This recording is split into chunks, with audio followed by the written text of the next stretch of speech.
اس امت میں کوئی فرد ایسا نہیں ہے جو نہ جانتا ہو کہ حضور کے اس میں ذاتی سے زیادہ لوگ ان کو صادق اور امین کے نام سے جانتے تھے۔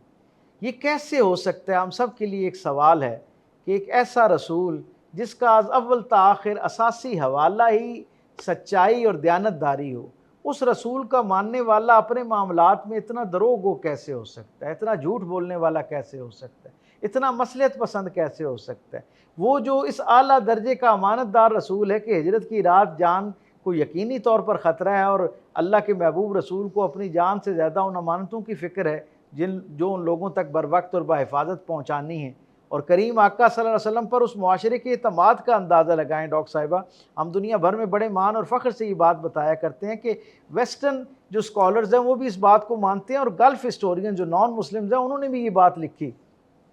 کہ وہ لوگ جو سرکار دو عالم صلی اللہ علیہ وسلم کے ہجرت کی رات گھر کو احاطہ کیے ہوئے تھے نا، جو گھیرا ڈالے ہوئے لوگ تھے، ان 40 لوگوں میں سے 18 لوگوں کی امانتیں، یعنی جان لینے کو آئے ہیں لیکن 18 لوگوں کی امانتیں جو ہیں وہ سرکار دو عالم صلی اللہ علیہ وسلم کے پاس موجود ہیں، اور جی ان میں سے کسی ایک شخص نے بھی اس ساری سازش کے دوران،